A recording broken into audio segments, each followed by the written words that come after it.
Sebuah rekaman ramai dibicarakan warganet di media sosial Telegram pada Sabtu 16 November 2024. Dalam rekaman tersebut menunjukkan detik-detik penyerangan terhadap salah satu bangunan yang diduga menjadi tempat perlindungan tentara Ukraina.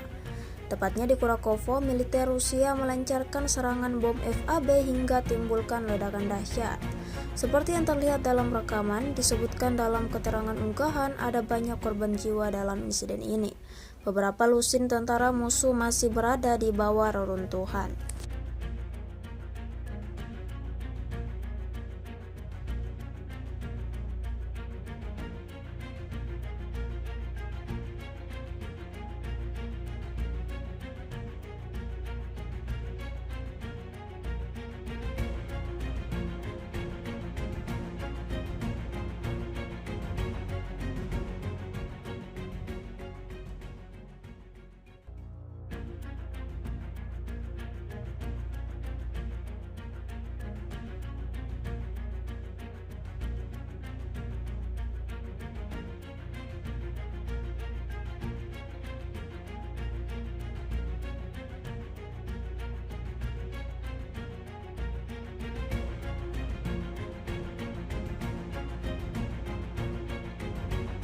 Download Tribun X sekarang, menghadirkan lokal menjadi Indonesia.